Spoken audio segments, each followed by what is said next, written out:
Hey community, this is Dr. Hugh and I'm coming at you again, and I got another case coming at you. It's a 38-year-old male that was unfortunately damaged and did a spiral downward and tried to reverse things.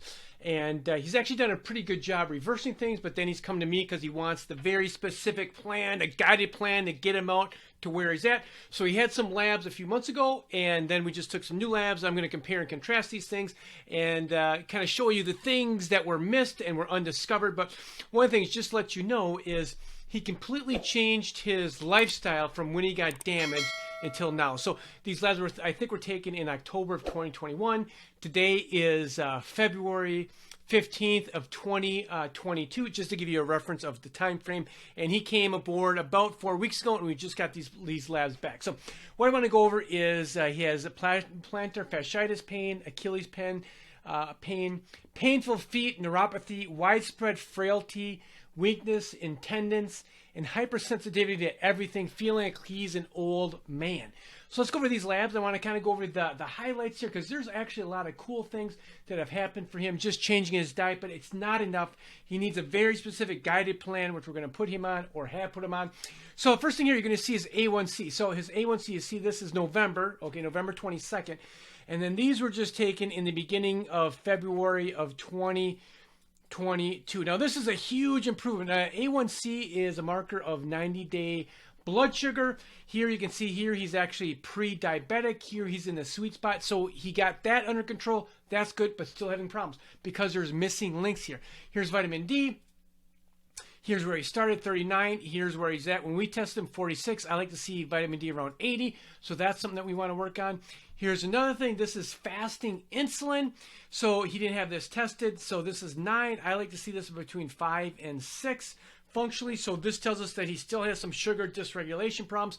Insulin is a hormone of pro-inflammation. So if you have more insulin than what you should, 5 to 6, your body's in a state of chronic inflammation to some degree or another. Here's another test that we did. This is testosterone. Now this is huge, huge, huge. Testosterone, check this out, 338. This is the lab level right there.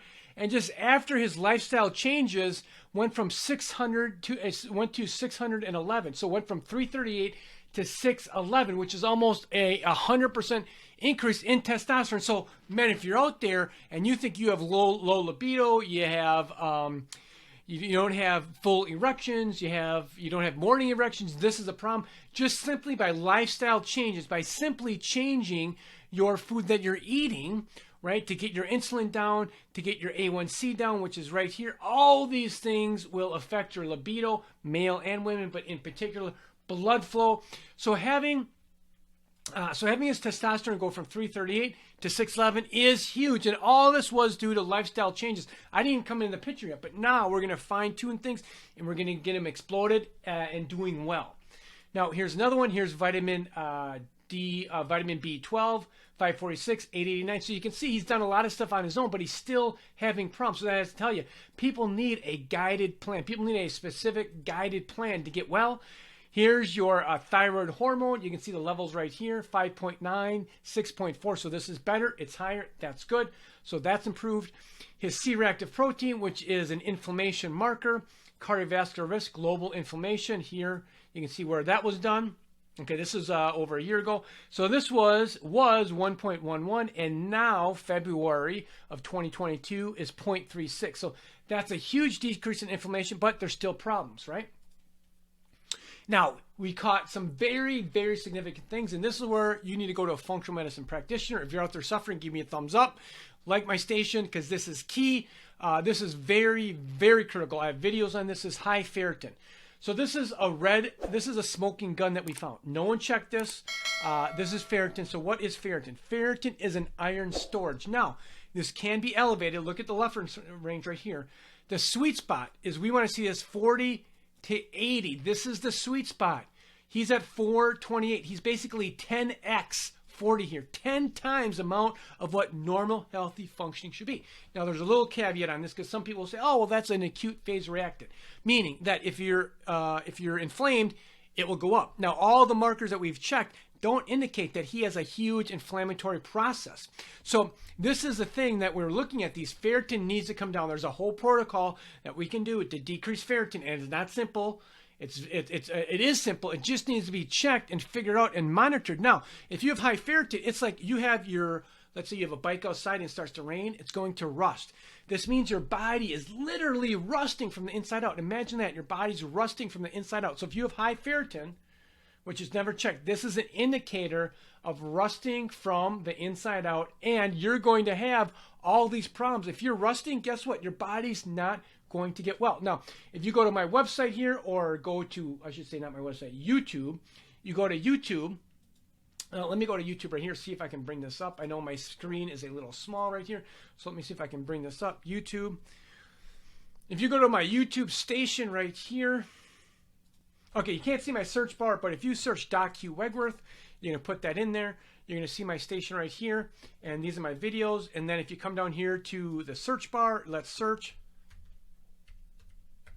So put ferritin in there, and then all these videos right here, pre and post iron storage, iron, ferritin, ferritin, ferritin. So I have a whole series on ferritin because it's that significant. People's cases have totally gotten reversed just on finding this one marker and handling that. That's how significant it is. Then we also did homocysteine. The homocysteine can be elevated if you have a MTHFR SNP. So if you go to my website, drhugh.com, and just type in MTHFR, this is going to come up. And you're going to see this blog. This is very specific blog on high homocysteine levels. You can go through there and what needs to be done. Homocysteine is 14.6, which is way huge. We like to see this between 5 and 6.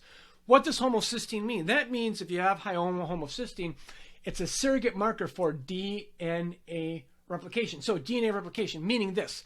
If you have a high homocysteine level, higher than 5 to 6, his is 14, which is high, it's taking a copy of a copy of a copy. Now, the 1,000th copy isn't going to be very crisp and clear. Now, if this is what's happening with your DNA, it's copying a copy of a copy. The 1,000th copy of that DNA isn't going to be very crisp. Now, if that's not very crisp, what's going to happen? What's going to happen is the DNA tells the cells what to do. So the communication, the inner communication isn't going to be well. So if you want to geek out on high homocysteine, you can look at that in that video. I go over pre and post labs. So I wanted to give you a quick overview of someone's labs here that this did some stuff on their own. They're still not recovering. These are still the problems.